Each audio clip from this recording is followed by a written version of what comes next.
4월 7일 수요일인데요.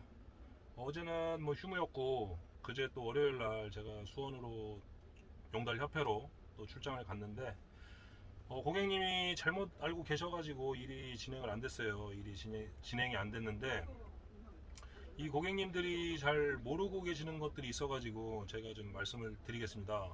이 연식을 이 영업용 차량은 무조건 대폐차가 돼야 되기 때문에 한 대가 빠져나가고 한 대가 들어와야 됩니다.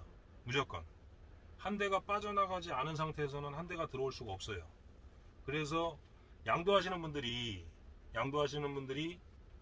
2022년식 윙바디 아니면 2019년식 냉동탑차, 지금 뭐 2022년식 또 윙바디 차량, 이런 차량에 영업용 남바를 가지고 계시는데 이 영업용 번호판만 양도를 하신다고 하시면 이 영업용 번호판만, 이 허가증만 양도할 수 있는 방법은 대한민국에 없습니다. 이 고객님들이 내가 이 냉동탑차하고 이 윙바디하고 윙바디하고 이 허가증하고 이렇게 두 개를 갖고 있는 상태에서 이제 보유를 하고 있어요. 근데 이제 일이 안 되거나 이제 그만둘 때 이 허가증만 그냥 딱 뜯어서 양도하면 되지, 그렇게 생각하시는 분들이 있습니다. 이 영업용 허가권만 그냥 딱 양도하면 끝.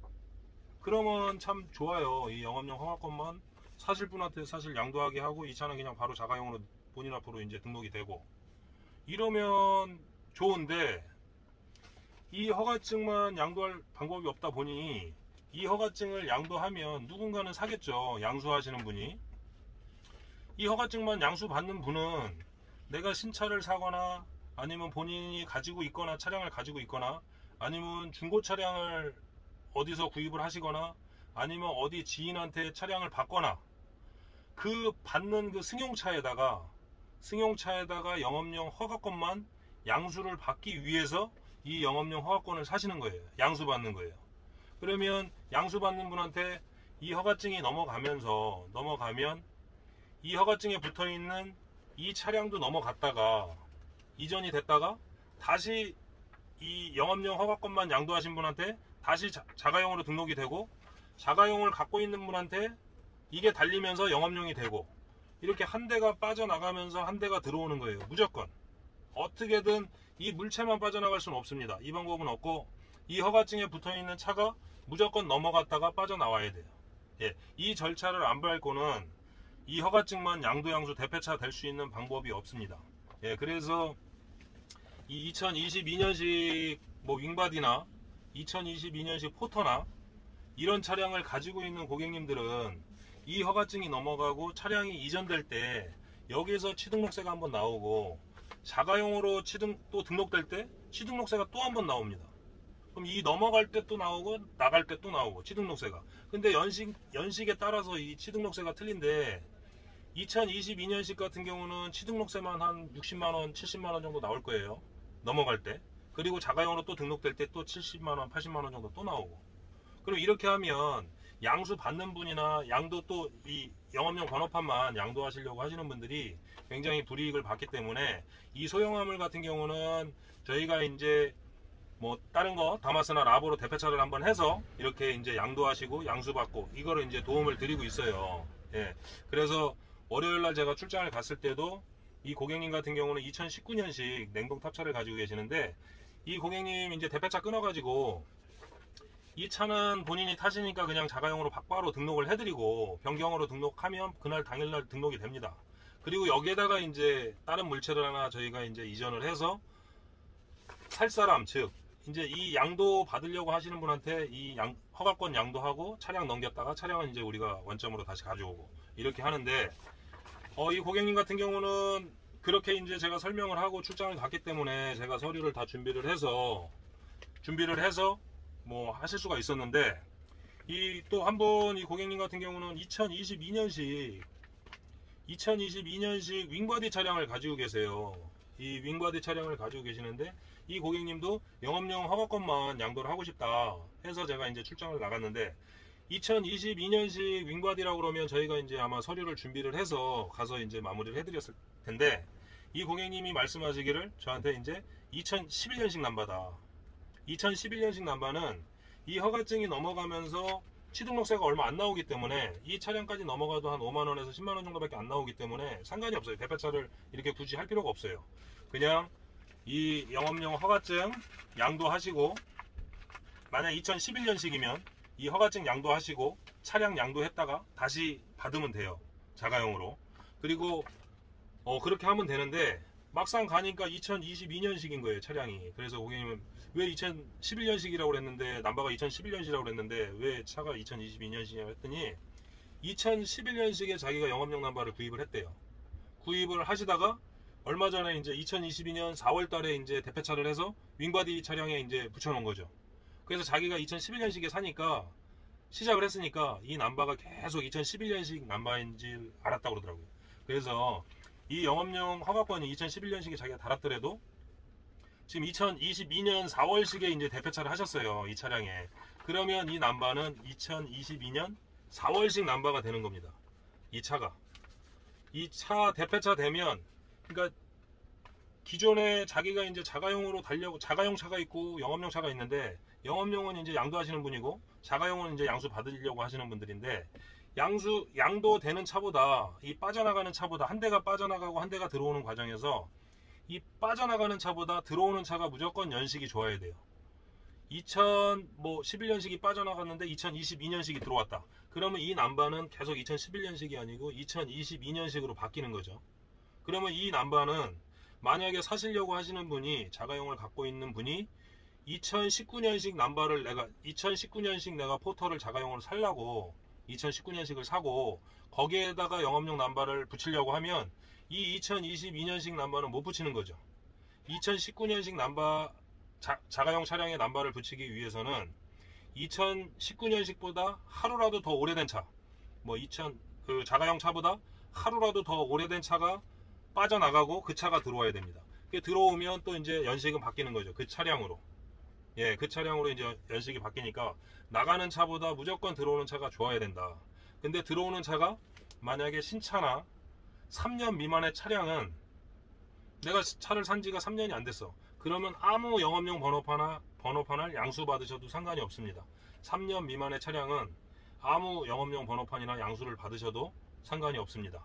그냥 양수 받으시면 되고, 양도하실 때는 양수 받으시려고 하시는 분이, 자가용 차량을 갖고 계신 분이 2013년식을 갖고 계신다.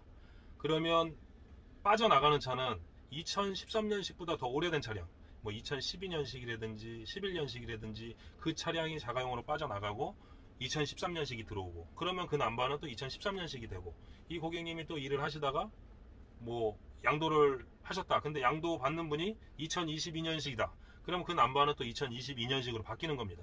그래서 오래된 차량은, 오래된 자가용 차량에 영업용 남바를 달지 말고, 그리고 오래된 차량이 영업용으로 굴러다니지 말고, 오래된 차량은 자꾸 없애려고, 없어지게끔 해놓은 대폐차 법이에요. 그거는 저번에도 제가 말씀드렸지만 굉장히 잘 만들어진 법이고, 근데 이 1톤 같은 경우는 그래도 6, 70만 원이니까 5, 60만 원이니까 연식에 따라서 이렇게 하면 되는데, 문제는 개별함을 갖고 있는 분들이 9.5톤이다 11톤이다 이렇게 갖고 있는 분들이 만약에 2022년식을 갖고 있는데, 나는 영업용 번호판만 양도하고 싶다, 영업용 허가권만 이제 양도를 하고 이 허가증에 달린 이 차는 내가 그냥 자가용으로 몰고 싶다, 이런 분들이 이제 문제가 되는 거죠. 3.5톤 갖고 있는 분들이나 4.5톤 갖고 있는 분들이나 11톤 갖고 있는 분들이 이 허가증만 양도할 방법이 없다 보니, 이 허가증을 양도하면 이 차까지 2022년식 4.5톤이든 11톤이든 이 차까지 상대방한테 넘어갔다가 다시 자가용으로 등록이 돼야 되기 때문에, 넘어갈 때 취등록세가 한 200만원도 넘게 나오겠죠. 이 11년식 11톤 같은 경우는 차량 금액이 있기 때문에 1억짜리 7천만원짜리 차다 그러면 5%면은 350만원인데, 이 넘어갈 때는 영업용으로 넘어가니까 이제 4%가 나오는 거고, 4% 나오면은 280만원 나올 거고, 자가용으로 또 등록되면 350만원이 또 나올 거고, 그러면 이 개별화물을 갖고 있는 분들이 실질적으로 영업용 번호판만 양도를 하시려고 하는데 이 취등록세 나온다는 거는 조금 불합리한 것 같고요.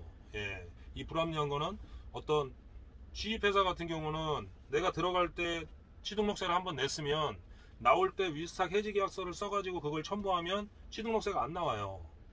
안 나오기 때문에 그냥 자가용으로 자기가 등록을 해서 쓰면 되는데 이 개인 중형화물 같은 경우는 이 기사님들은 그렇게 할 방법이 없습니다.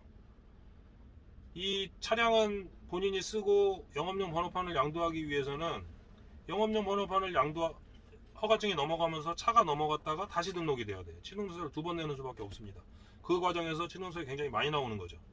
예, 그래서 조금 개인 중형화물 갖고 있는 분들은 이 조금 불합리하고, 그래서 혹시라도 뭐 이제 2번 나오는 건데 그 개인 중형화물 가지고 있는 고객님들이 혹시 사고 나는 경우가 있어요. 사고 나셔가지고 폐차되는 경우가 있어요. 차가 폐차되는 경우가 있으면 이 허가증이 넘어가고 차가 넘어갔다가 폐차가 돼야 되는데 그러니까 본인 앞에서 폐차가 되는 게 아니고 영업용 허가증을 사시는 분 A라는 사람한테 허가증이 넘어가면서 차까지 넘어갔다가 폐차장으로 가고 A라는 사람 차가 영업용이 되고 이렇게 대폐차가 돼야 되는데 2004년식이나 5년식이나 오래된 차량 10년식을 갖고 계시는데 운행 중에 뭐 차가 퍼져버렸어요. 아니면 사고가 났어요. 이게 폐차가 됐어. 그러면 얘를 먼저 폐차를 시켜버리면, 대폐차를 끊어갖고 얘를 폐차시키면 이 허가증이 공중에 뜨기 때문에 여기다가 어떤 물체를 박아야 되는데 2010년식이나 뭐 11년식 좀 오래된 차가 있으면 좋은데 그런 차량을 찾기가 쉽지가 않아요. 그래서 얘를 먼저 빼버리면 2020년식 영업용 번호판 달려고 하시는 분 차를 박았다가 다시 갖고 가야 되는 경우가 생기기 때문에 이 취등록세가 굉장히 많이 나옵니다. 그래서 또 고객님 한 분이 차량이 2004년, 2013년식을 갖고 계시는데 개별화물을, 이 차가 이제 도로에서 이제 폐차가 됐는데, 사고가 나가지고 이제 폐차가 됐는데 이걸 폐차를 먼저 빼버렸어요. 그래서 이 허가증만 남은 상태에서 이 허가증만 또 양도할 수 있는 방법은 없습니다. 이 허가증에다가 물체를 붙여야 되기 때문에 또 그 물체를 다른 이제 양수 받으려고 하시는 분 차를 박든지 아니면 다른 차를 하나 물려가지고 이렇게 양도 양수가 이루어지기 때문에 일이 좀 복잡해집니다. 그래서 혹시라도 도로 운행 중에 이제 개별화물 오래된 차 갖고 계시는 분들 사고 나면 먼저 폐차시키면 안 됩니다.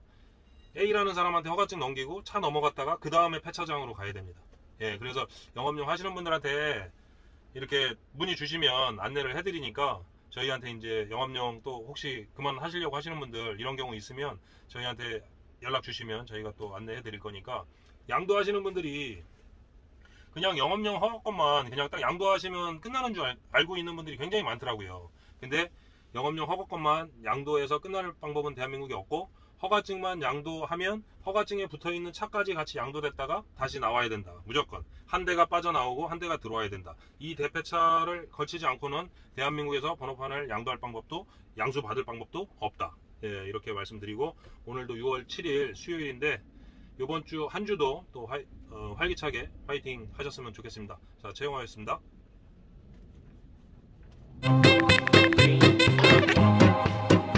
Yeah.